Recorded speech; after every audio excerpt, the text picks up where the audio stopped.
Eliyahu Hanavi, Eliyahu Hatishbi, Eliyahu, Eliyahu, Eliyahu Hagiladi, Bimea beyamenu, Yavo Eleinu, Mashiach ben David, Mashiach ben David.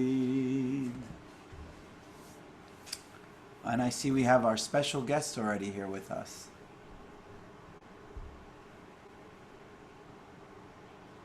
Hello.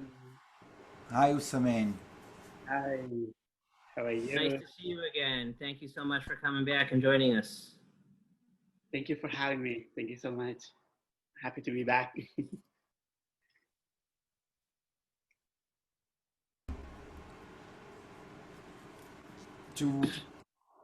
So, once again, thank you so much for joining us again and continuing your story and allowing us to get to know you more by asking you questions also this time.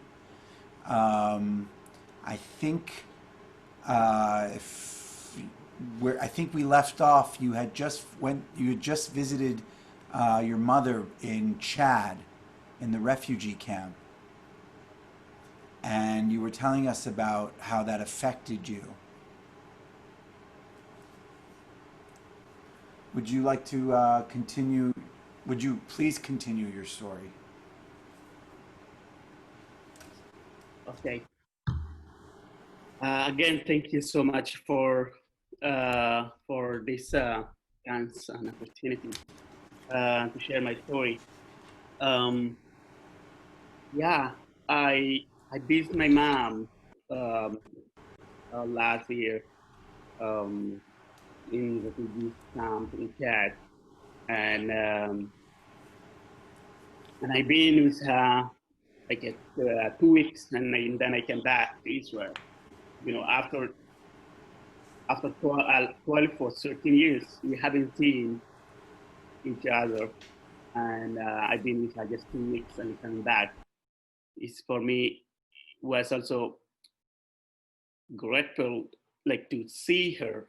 She's in life, and to my sisters, and they are in one place and very challenging condition where they are now, and many years the same place and the same condition, and even they lost their hopes.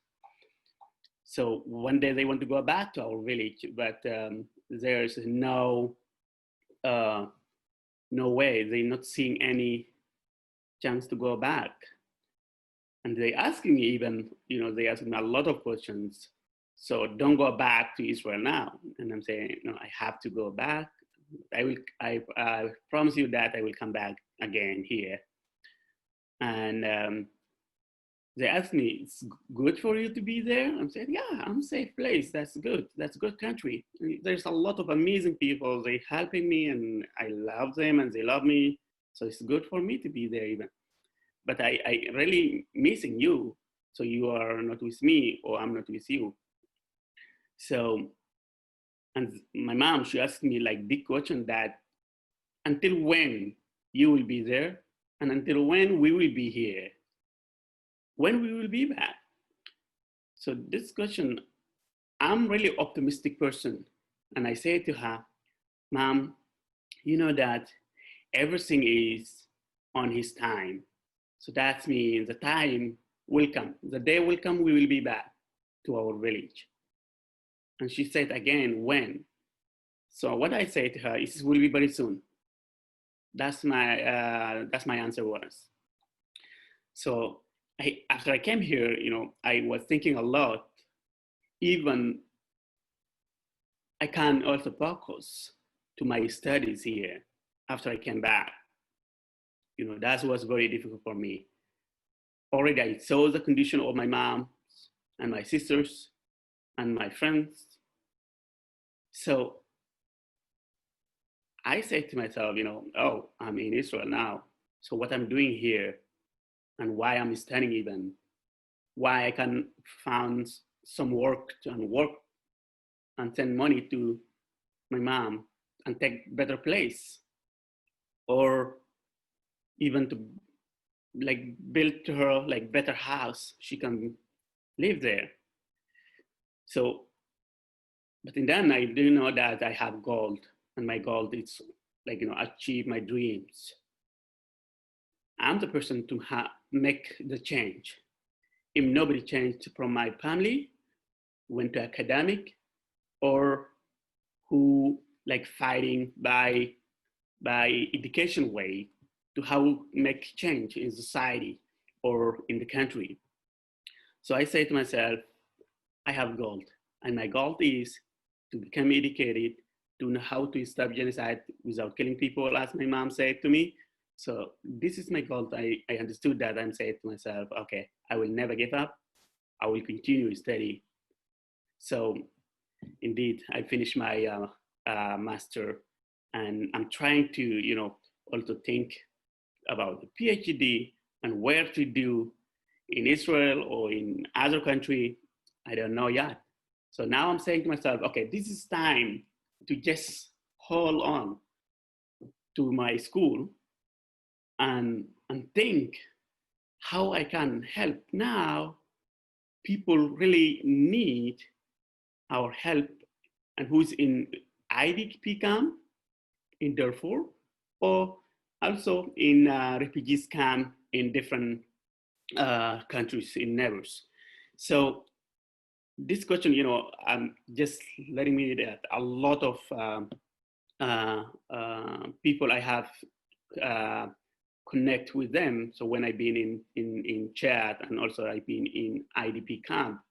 So I kind of, I built that group, and that group, like, they updating me every time, every day. I have cell phone, they calling me, call phone, they from ID camp and also from refugees camp, and telling me what's happening today. And then I'm giving awareness where I am, even in Israel or even wherever I go. And I don't know who is following me in my Facebook page. I do have, a lot of updates every day, what's going on in Darfur and what's going on in refugees camp in Chad and also neighbors. So that's exactly what I'm doing from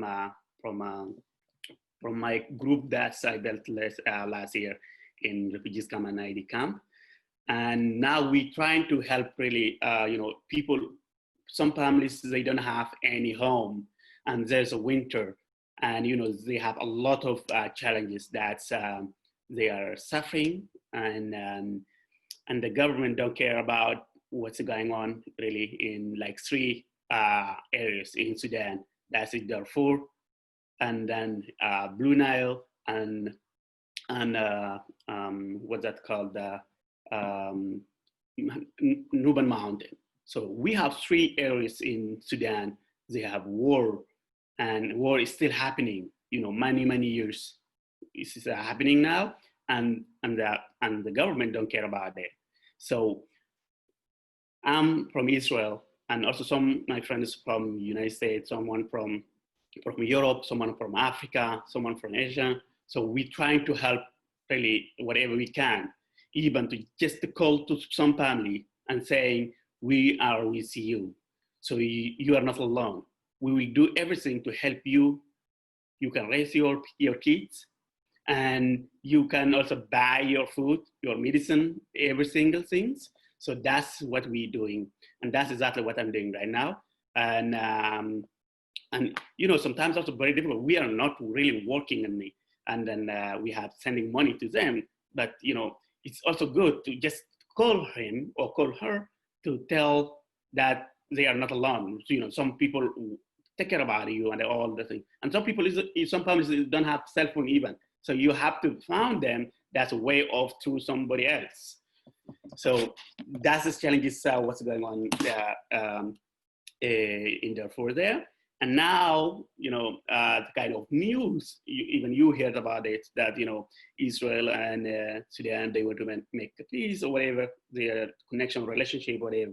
So they're saying, and I'm saying, no, guys, you can't judge the person from outside. You have to know inside. So that's what I'm saying. That's, Khartoum and Jerusalem, maybe making relationship, not Sudan and Israel. So that's what I'm sometimes saying to people. But genocide is still happening. So that's all what I need to know. I want to let you know that genocide is still happening in Darfur, Blue Nile, and Nuba Mountain. So it's still happening. So there's no stop. There's no quiet. People dying every day. So as we are the people, as a human being, what we can do to help those people who is really suffering and who really need our help. So what I'm doing now is that, me and my friends, so we did kind of campaign fundraising that's to buy people medicine and food and also tents. People, the winter, people don't have houses. Our enemy, they come to destroy their houses. So there's people without no houses. So that's what we're doing, and we're helping them whatever we can.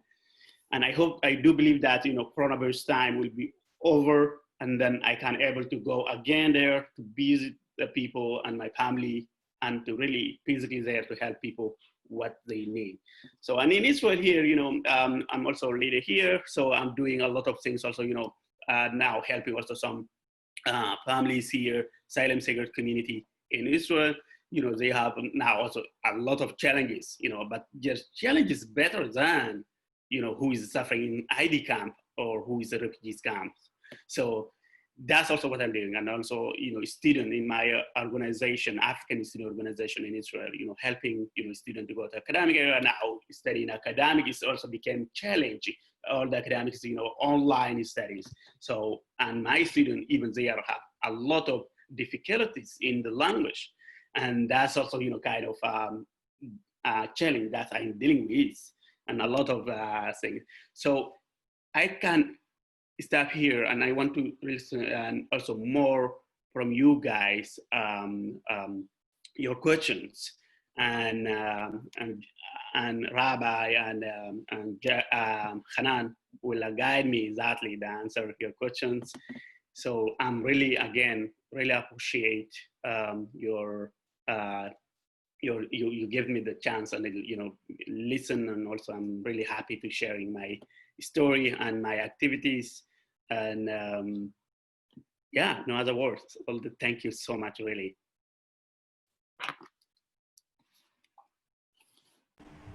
So I have some questions that I'd like to ask, if I feel like might help me and some of us understand the situation through your eyes. My first question for you is not about what you just spoke about, but I see behind you in your bookcase, on your right shoulder, a bookshelf with a Siddur and a Tanakh, and I was wondering about those. What's the story? I mean, you come from Darfur. Why do you have the Tanakh and the Siddur on your bookcase? Well, I have even a lot of, I have 3 different religions books. Okay, I do have also Quran. I do have, also the Christianism, and I'm Jewish, and I do believe that, like any religion is that kind of, for me, is a story. Okay, I really studied a lot from Tanakh and from the Bible and from all different religions. So I do believe, I can also even make separate between history and the Bible. Okay, this is the Bible is coming, telling the story, and the story is happening, whatever. So I really like the story. Okay, and that's not really mean that I do believe what I'm studying, whatever.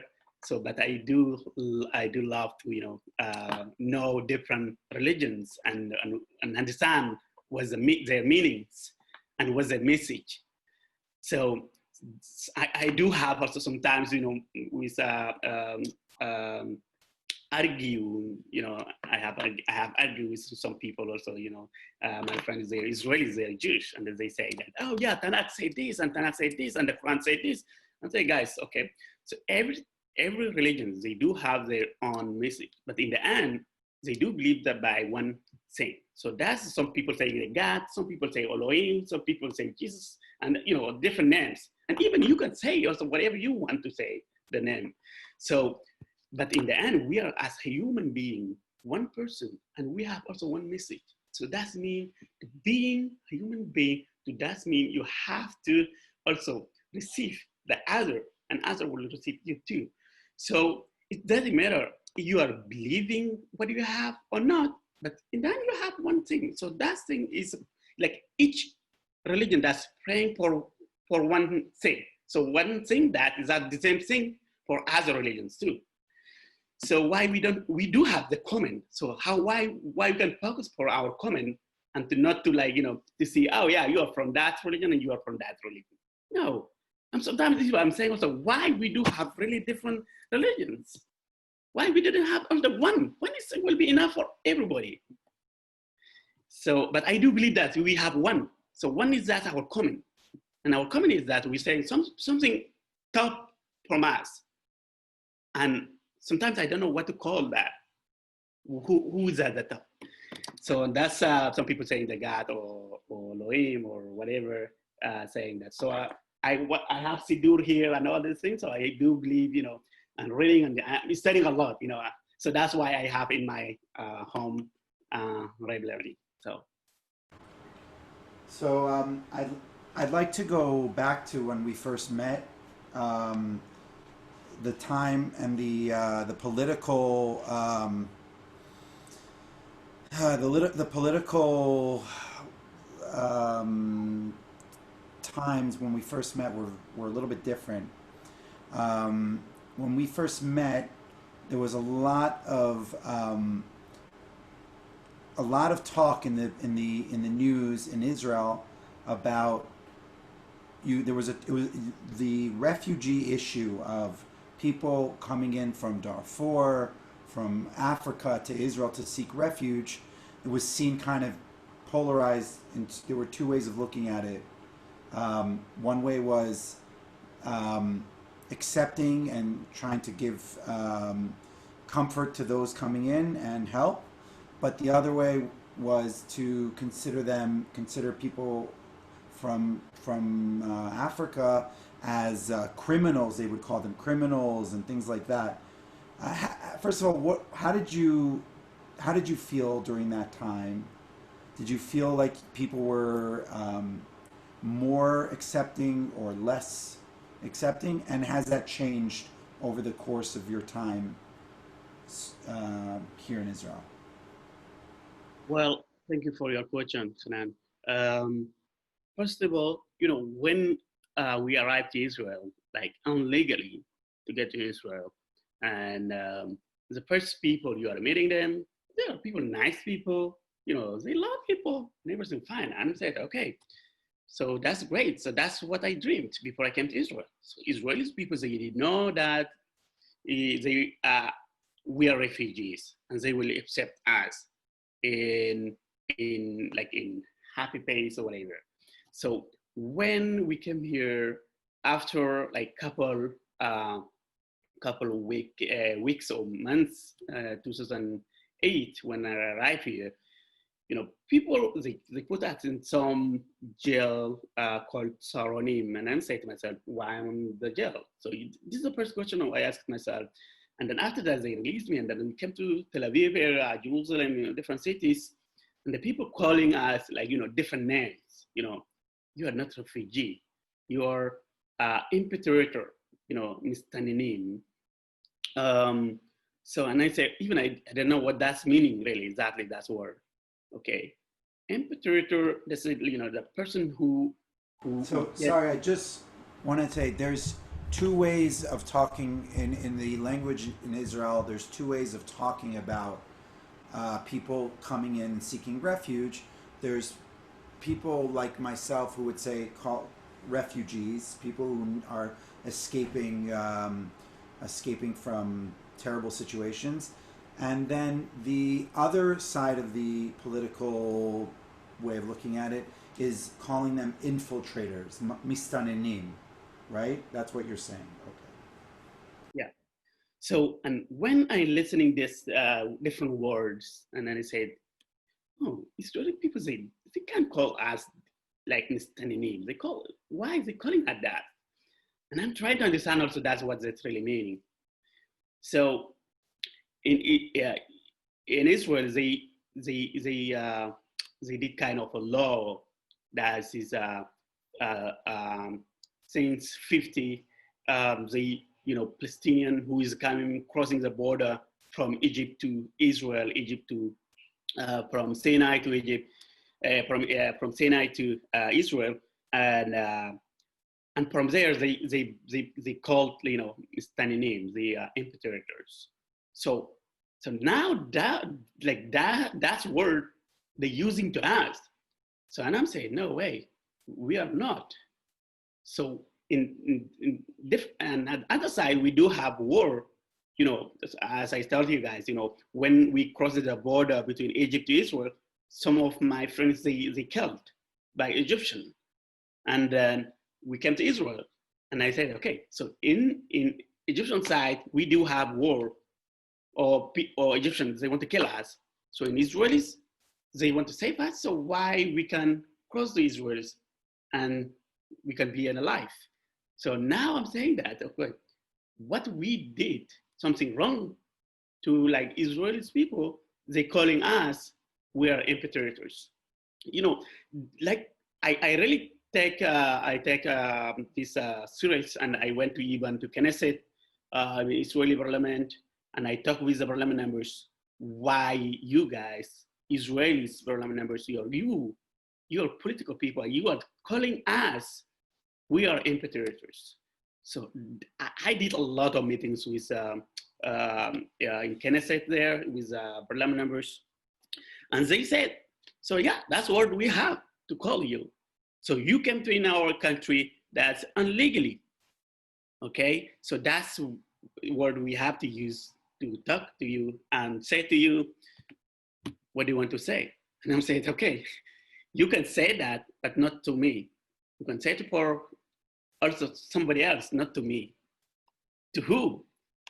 That's a lot of meetings what I have, and I really discuss about it more, but it is giving me and also my community does, Israeli people, and we say Israeli people, some Israeli people, they do love us and helping us and giving any help they can.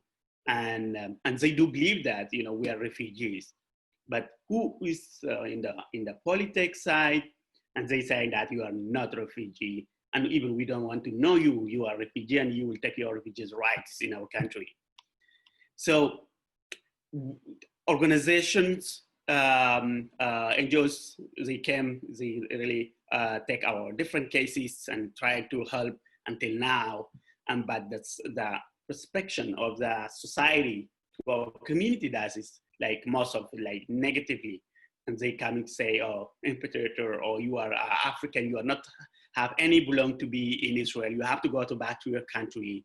And this conversation, a lot of happening in my community and also in Israeli society. And what I'm doing is that how I can give awareness to Israeli society and show and tell the positive things in my community, and also tell them exactly why we are in Israel, especially why we are in Israel, why we are not in other countries even.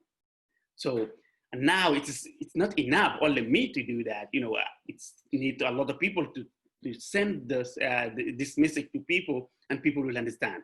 So, but today, 2020, most of the Israelis, they understand why we are here, okay, and why we even didn't get our refugees' rights in Israel.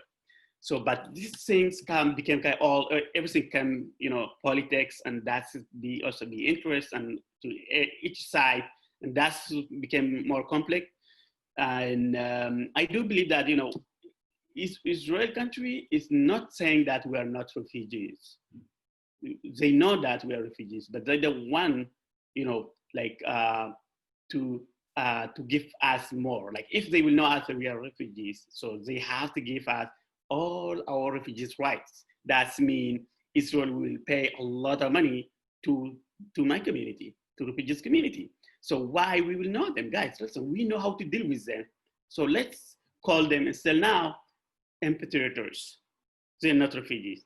Let's say call asylum seeker. Okay, so we will see. So now exactly we're dealing with Israeli society, especially political side. We're dealing with and our difficulties we have in society, even happening a lot of things that racism, okay, in the workplaces or on the bus you are going from place to place, or you just sitting on somewhere and somebody coming to say to you something, and some people, they don't know how to respond them, and they respond like negatively, and both sides do it negatively. So that means will be not good, both sides. So sometimes they do have also really conflict situation in neighborhoods, and also on the street, and also on the place where they are working. So yeah, in shortly, I can say that, but people like me in my community, we're trying to also tell and teach our community that, guys, take your patient and we'll be okay. And we don't know when, but let's hope that we'll be fine, okay? If you find someone on the street and he's Israeli and saying you something bad, you don't reply him the same thing. Let's say, thank you so much.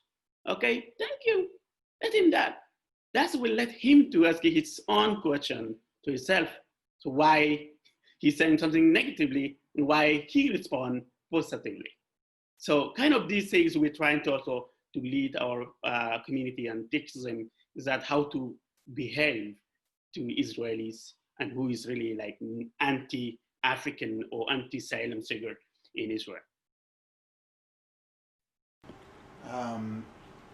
I just remember like the turmoil and the craziness surrounding a couple years ago when there was all these protests in southern Tel Aviv and people saying very racist things, and there was violence towards a lot of the refugees, and maybe now because the news things have chilled out with that, but I just remember some of the terrible racism that was it seemed a very sad place for our country to be in at that time.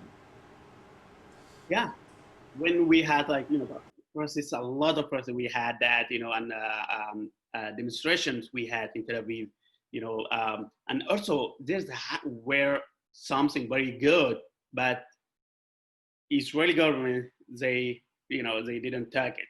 Okay, that means there was an agreement of between Israel and UN. And UN people understood that, Israel government, they dealing with difficult situation with the community. So why we can also share this group to different countries? And Benjamin Netanyahu, he owned himself, and he saw this agreement, and he said that, oh yeah, that's the best agreement. And he is right, that's the best agreement was. And he signed it to take those people, like 37,000 asylum seekers in Israel, to put different countries, okay? And also Israel will take some here and others to share within other countries in Europe or any different other countries who signed the Refugees Convention. And he signed it, and that's what best agreement. And after 4 hours, Benjamin Netanyahu is coming, he refused. And he said, guys, I'm sorry, I don't want to take this agreement. Sorry, I signed it, but I'm refused. So that's what he did. And all the people was saying that in shock. What's going on? What happened to him? Why he changed his mind in 4 hours? That was best agreement. So this is one opportunity Israeli government lost. And the second is that the Israeli government, they said, oh yeah, we do have, in Hebrew we say, Medina Shalishit. That's like, how do you say Medina Shalishit, Hanan? So Medina Shlishit or Ishit, like a third world country. Mm-hmm. Third world country. Okay, it does mean like, okay, my first country is that's where I come from, and the second I'm in Israel. First, that's country that's in Uganda or Rwanda. That's like Israeli government. They went to talk with them that we have now agreement with those countries, all the two countries, Rwanda, Uganda. So from this community, you have two options to go. One, Uganda. Second, Rwanda. And the third option is that if you don't want to go to those countries, you will be in the jail, Mitkan Kholo. So you have three options. As if they decide to kick you out, you can either go to Uganda, Rwanda, or the jail in the Negev. Right. What's the jail like? What is the jail? Well, so jail Saronim in Cholot in Negev is that they said, okay, we want to just put those people in one place. They will be here kind of, they call that, detention center. That's what they call. But this is a jail in everything. So, and that is all for 3,000 people to be there. And I say to myself, what about others? Okay, more than 20,000 others, what happened to them? Or more 30,000, what happened to them? You have only one place for 3,000. So that is, there they have like, you have 2 times a day to just come to sign. You are there, you are present, you are there in the morning and in the evening. So that is how it looks like during the day. And you don't have to do nothing, you just be there, you have nothing to do. And you have two meals a day. So that's Mekan Cholot, that's in Negev, that's west. And after that 1 year and a half, they came to the conclusion that, or the decision that that's not good solution to keep people like this. And Israeli High Court, he canceled this decision, and the Israeli government, they don't know what to do, and they closed the detention center in Negev, and they closed it, and they released the people, and people who is released from there, you have like limited where to go. Before you've been in Tel Aviv, now you will not be in Tel Aviv area. Or you've been in Eilat, so you can't go to in Eilat area. So they had like kind of borders they did, the people who is released from the Saronim and Cholot. And this situation, gives to us, our community, kind of wake up and understanding what's going on really, and why we have a lot of challenges. And Israeli government don't care, and even they don't want to find a solution for it. And some people, they just went and signed it, whatever they say, and every policy you are signing, all in Hebrew, you can understand what you're signing. And some people, or community, some people, they don't have like enough patience, or they don't know how to respond to people. And it's not happening people, that's the interior minister workers with him. So they came to, community centers and also work with Solod Digital Center to meet people that, why you don't want to go to Africa?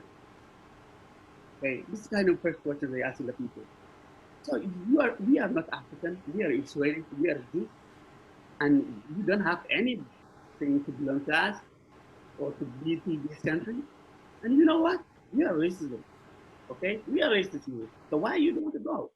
Go. We also pay you money for your card to apply from it. Go from here to Uganda. We will pay for you for that. So go. And there's some people they don't know how to do it. Okay, they said, "Side, you don't want me, why can't be you?" So they signed it, and they went there, and from there they start their new journey. From Uganda to what other countries, they came to Libya. From Libya, some people they lost their life on the sea, and it's still happening. What's going on in Libya? Some people are still in Libya. Some people came to Europe in different countries. Um, we have some questions here. Yeah.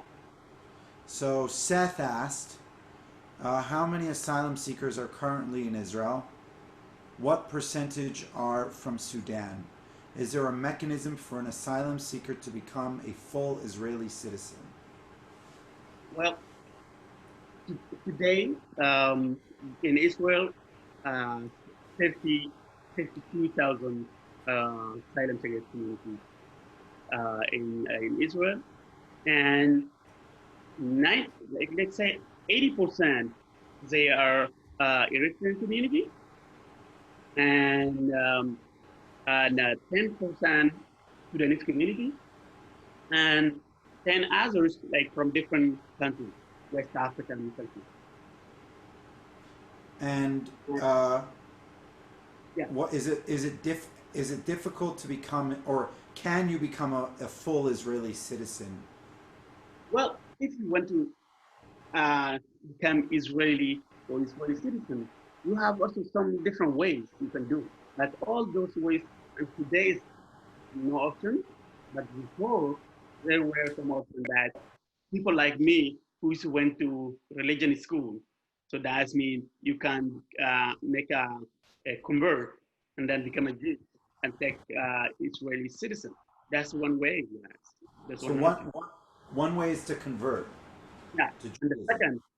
second is that to marry Israeli here, and also you can marry here in Israel because of the rabbis issue. So you can make it here. You have to go to another country and marry there, and then come back here. And after 7 years, you have to take. If you are in group, you approve it to take Israeli citizenship. So that's also not easy. So you can't marry in Israel because the rabbis won't let you, but you can go to like Cyprus, get married, but you still have to wait 7 years before you can apply for citizenship. Yeah, and that's good. Also, our rabbi, he's not here now. Okay, he's not listening, right? No, no, he's not the same type of rabbi, like not the rabbis in Israel that are. Yeah. What about the? Is there? If you do the army, can if you get citizenship? Well, you can go to army if you don't have citizenship. Okay, but Mm-hmm. if you went to army, that means you have the citizen and you can get it. Yeah. So that's exactly why as I didn't went to army. I really wanted to go to army, but because I didn't have citizen, so that's Ah, why I went to voluntary service. What I did. wow. So you did service for the country, Yeah. but wow. So we have some more questions from Beth. Um, what is the current status of your family, and what is their vision for the future? Well, in my family is my mom and my two sisters. They're in refugees camp in Chad, and their status is that they are refugees and they are there, and they don't know when they will be there until when, and they're waiting. Will be peace and go to back our village.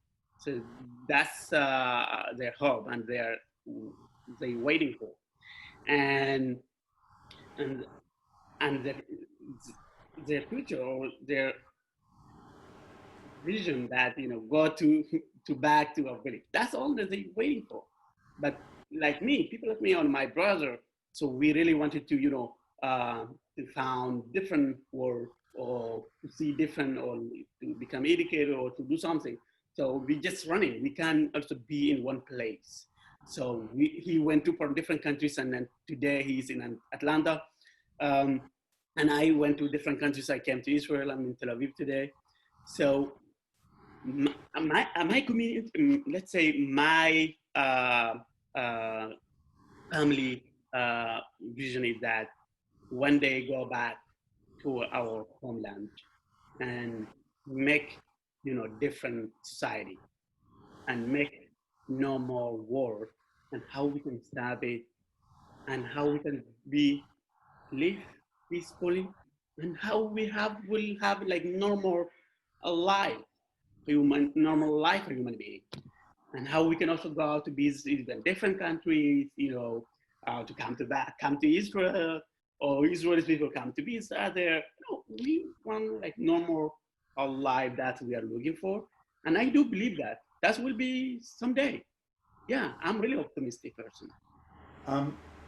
With that being said, Sue asked, oh, so with regarding you had briefly spoken about your initiative to raise money and be able to get stuff for your family's camp in Chad, right? You have an initiative that I also would like you to share with everyone, because you had shared it with me, and I think it's like really direct, right? It's a very direct way of helping people that need help. So Sue asked, how do we know, like, how do you make sure that the items get there specifically? Well, and also, yeah, like, I mean, if you want them to get to your village, how do you know it gets there? okay. First of all, thank you for your question. Yeah. As I'm saying that, last year I went to in refugees camp in Chad, and also I went to IDP camp in Darfur. It was also very dangerous for me to be there. But what I did is that, how do you say, Hanan? It's fasting. You dressed up. Yeah, I just have, they can't realize me who I am. You So, disguised yourself. yeah, and then I went to an ID camp, and it's so miserable person. Who this guy? Okay, I'm looking dirty, like ugly clothes, whatever.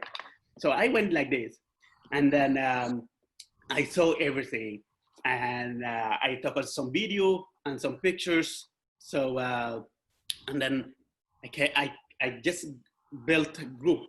That's group, like I'm really trust on this in that group. That 5 people. Those 5 people, um, 3 people in refugees camp in Chad, and 2 people in IDP camp in Mestere. That's in Mestere.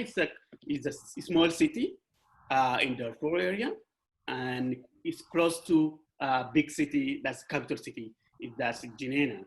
So 5 of those people that I really trust them, and then I say to them, guys, listen, I'm going to back to Israel where I come from now. Okay, so I will be directly contact with you guys, and I vote for them, each one of them cell phone. So their cell phone is that like simple, one. I bought also like simple cell phone that's in Nokia. That's so strong. Okay, we keep the battery, and sometimes they don't have electricity, so that sometimes very very difficult to keep like a smartphone. So that's different ways I did. And after I came back to Israel, I sent it also a little money that they bought like a smartphone. They can send me some pictures from there. So when I came here, that my initiative of the like open campaign, raising money to help them there, is that what I did. And also I said, okay, connect to me to go to connect me to some people. They have shops. Some people have selling medicine. Some people have food. Some people have tents. So and I say to them, to 5 people, my people, I say, go to those people and tell me, and their phone, give me also their phone number. I want to talk with them, and they will give tents or medicine or food to people who really need. And you, on yourself, you go to give food to those families. So what they're doing is that what I'm saying to them from here to there. So they go to take from the specific shop and take the food or medicine or things to bring those families. And the money that I'm raising from here to directly to send the person who gives from the shop who gives the food or medicine to those families. What they're doing now is they're writing on notebook, that's my name, Usumain Baraka, okay, in that day, you say to some family that's come to take medicine, okay, that medicine costs this. And you say that, okay, there's food, okay, this food costs this. So this way I'm working. And also in the beginning, I was thinking also to why not to make like with somebody that's organization or NGOs, how we can do that. But today, you know that NGOs, they have a lot of process and a lot of how do you say, bureaucratia? Yeah, bureaucracy. Exactly. So, and this thing, it's not really directly to go there, and also will take a long time to how to get there. So that's one of the reasons I say to myself, okay, I'm going to open a fundraising campaign directly. So that means not belong to any body, okay, no any organizations, nothing, all the two, Usman and the 5 people I'm connecting with. So they know exactly who really need in ID camp and also refugee camp. So they make the list and they tell me, you know, we have this number of the families they really need. This kind of people, children, they need help. So this way, what I'm doing. Um, I'm gonna post your GoFundMe campaign here on in the chat, so you can all take a look at that if you're interested. So it's there, and then the pictures I put up in the chat are just the pictures that were on the synagogue website. Just if you want to remind yourself or remember that what Usumain said about having not seen his mother for so long and the situation she was in. You can look at the pictures. I was going to ask you, are you able to speak to your mom today, tomorrow? Like, is there a way to contact her in any, or there's no phone service? Or how does that work? Yeah, I do have contact with her now, like kind of those days. So I'm talking almost like 2 times a week. But before I had just one time a month because, you know, very difficult to even or very expensive to call from here to in Chad because Israel and Chad, they don't have relationship.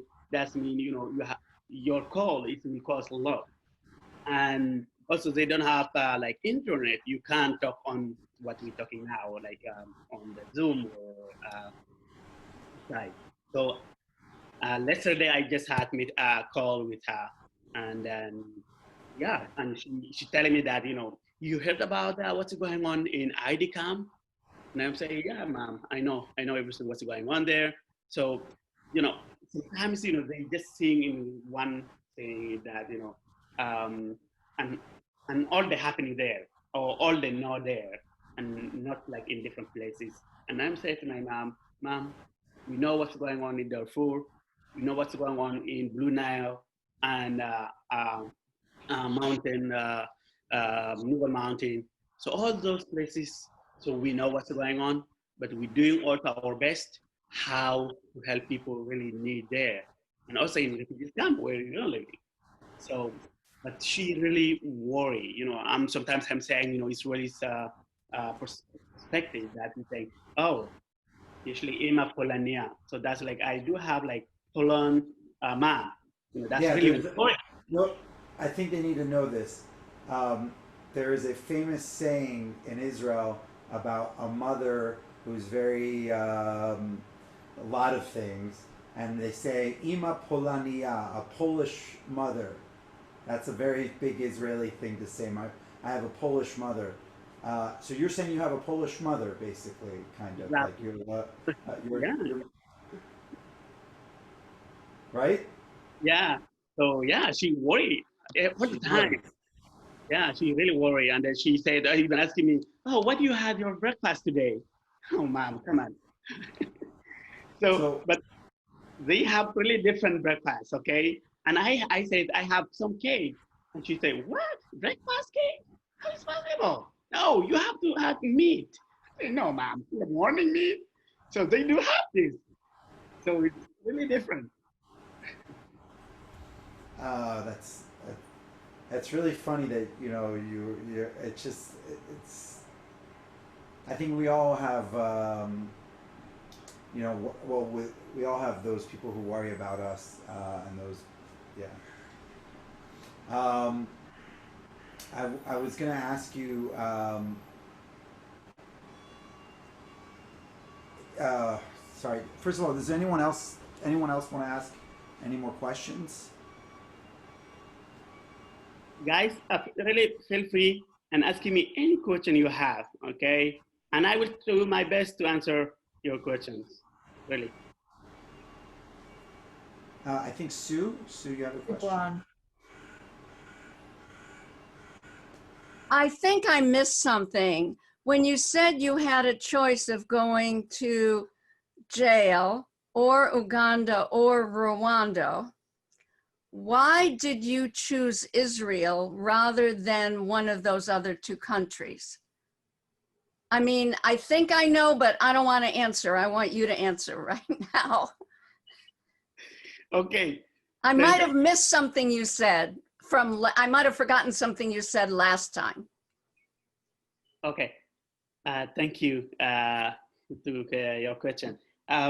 Well, why exactly decided to, Israel and not Uganda and not Rwanda is that, those two countries, they have also very, very tough situation in their country there. And they have, even their own, they have some people, they're refugees, okay? And they want to take care about those people, they're refugees in those countries. And also, this is country that's not really, they have agreement, okay, between Israel government and Rwanda and also in Uganda, okay? That's kind of something, what's going on between governments that's under the table. And I say to myself, no way, I don't want to be part of under the table things. I want to just be here, stay here, and we'll see what will happen to me. I will not to go to sign, and even that's policy I don't understand. Even they don't want to understand, I understand. Everything wrote in Hebrew. I'm Usumain, I do know. I'm reading in Hebrew and everything fine, I can understand. But most of people from my community in Israel, they don't know how to read and how to write in Hebrew. So, and they signing those papers and to just go. They don't know where they're going. So I saw that and I understood early and said, no way, that's not option for me, not Rwanda and not Uganda. And I saw also people from my community and say to the guys, it's not your options. Your option to really be here. If Israel won, we can go out in other countries. Israel will agree, the agreement, UN agreement. That's our best agreement. We can, Israel government to sign it, we can go there. That's fine, but not to Rwanda, Uganda. There's no clear agreement they have. And something what they have is under the table. And today, the things what I understood, and also what I learned from this Israeli country, that's really I didn't want to know, okay, what's going on or which kind of relationship between different African countries to Israel country. And I said to myself, no way, that's not option. So that's why I decided to stay here. And also I convinced to my people to be here, to not to go to Rwanda, Uganda. And even some people who went to Uganda, that's, as I said, they start to go to other countries. Now, new journey, okay? And their new journey, that's also will be very challenging. Some people, they lost their life on the way, on their journey. So they understood that who came early, we have results. So those results that, negative results. So why others decide to go to Rwanda, Uganda? So that's why we stayed here. And a lot of people asking exactly, why you, in the beginning, why you decided to come to Israel? Why not to Italy or Germany or even United States? Somewhere else. Why in Israel? And I said, listen, let's see in the big picture in the Middle East, and in geography, see where we are coming from and where to Israel, okay? And in this area, the country called a democracy and refugees country. Which one? Is Egypt? In Libya? Where? Tunisia? Which country is called democracy and refugees country? And history of Jewish people. You know, people understanding that, so Israel is a democratic country, that means giving rights to a human being and giving also refugees rights. So it, for me, it will be easy to go to Israel and take my refugees rights than go to any different countries. And even Israel is closer. It's very close to me to go to Israel than go to Germany or go to United States or go to other countries. So that's kind of reasons for my people that's answering why, or in the beginning they decided to go to Israel. And my personally, I am a person that my first time I came to Egypt, as I told you that I listened history of Jewish people. And from there, I really identified with the story, and directly I came to Israel, to not in other countries. That's, I mean, every time I hear that, I like get really, I get chills. I really get chills like on the back of my neck when you talk about being in Egypt and hearing about the history and wanting and feeling that that's how you connect. It's so special. Beth has a question. What type of support, financial, medical, etc., if any, does Israel offer to refugees? I mean, besides this prison camp, is there any other support that a refugee here would get from the Israeli government? Okay, thank you for the question. Well, what is Israeli government giving support to my community is unfortunately it's nothing. So, but we have like NGOs, human rights NGO organizations. They are doing everything and to help asylum seeker community in Israel, and also different like highest organization, and so they're helping like legal things to do and help the community and insurance, and also we have hotline organization and we have Misila organization. There's some different organizations. They're doing everything to help, and also there's like some organization they they take that responsibility to person who is working and the person who is a employer. So he has to make the person to insurance. If he don't have insurance, so that means he will have to pay the tax. So there's no support coming from the government. All the support will come coming from the NGOs. So that's what we have. From the government, we don't have it. And even government, they come to decide that the law is that we're doing everything, those people not leaving our country, so we can give the hard time and hard life they can be here, they're going to deal with. And what they did like this. They built, they called a new law that they called Koha Pikadon, okay? So how do you say in English? Hanan. I don't know what that. I don't know Koha Pikadon. I don't know what that. Koha Pikadon is. Okay, I will remind. That's mean that deposit law. Exactly. Thank you. Deposit law. So deposit law is that catching the people in my community that each one who's a person working, he will pay to government, okay, 20% from his salary, 20%. So, and that's a deposit law. So why they have to give 20% to government? That's because government want to make like miserable life, and they will give up and to leave the country. Okay, all that's reason. And then this money, they say Israeli government said, okay, we are not taking this money.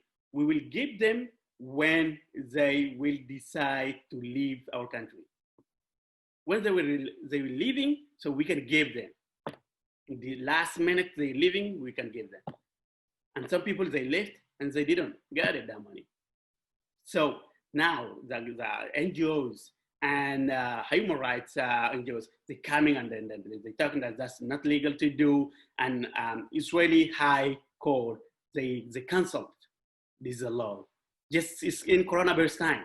People lost their jobs, and people at home, people they don't have money, and people they can also rent their apartment to be people. Some people almost were, some people, yes, it's happened already. Some people on the street, and then what the government in the end, they don't have any choice, so they release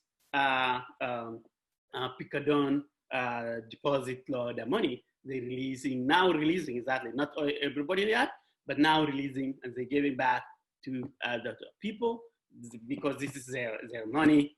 And also, nothing is support from the government to our community, even in coronavirus time. But one side, I can call this like kind of yes, that's support from the government, is that, health office, that says, they say, okay, this is not coronavirus, not all for Israelis, not all for Jews, guys, it is for everybody. So what we can do is that we can take care about like we can take it for everyone who has a coronavirus virus, and we can help him how to get out from this issue. So this is I can call, okay, yeah, this thing is for the government and trying to take responsibility to all people who is in the country. And if you have more to share, please share. I'm gonna ask you, unless somebody else wants to ask another question, I'm gonna ask kind of a leading question into our Yom Kippur, because we're going into Yom Kippur tomorrow. Like you said, you kind of identify as, in a way, as an Israelite leaving Egypt, coming to the Promised Land. And as Rabbi Joshin mentioned beginning of last time we spoke with you, that the mitzvah, the commandment of treating the stranger in our midst properly is mentioned the most times out of any mitzvah in the Torah. Going into Yom Kippur, I'd like you to give us a little bit of advice. How you would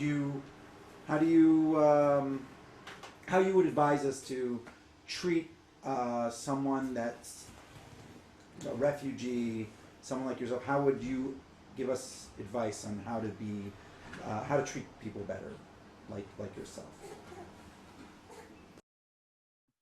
Well, exactly. I just, as I said, I had also a call phone with my mom, and I said to her, Mom, we have now Rosh Hashanah. We have New Year here now in Israel.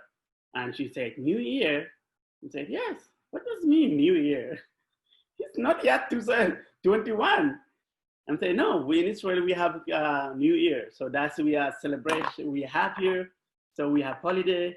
And she said, oh my God. So I can't understand which kind of holidays you have, guys. So you are in different world. So and I said to my mom, yeah, so we have a holiday here. So no people going to work. So we have, we are eating a lot, we are celebrating and. And she said, wow, even you can imagine, like you have also like freedom to like celebrate your holidays. And I don't know how it is belong to you, my son. That's she said to me. And said, oh, Mom, you know what? Any holidays or any celebration is belong to everybody, not all the poor specific people in anywhere. No, they can also celebrate the same what we have our celebration. So they can also celebrate with us.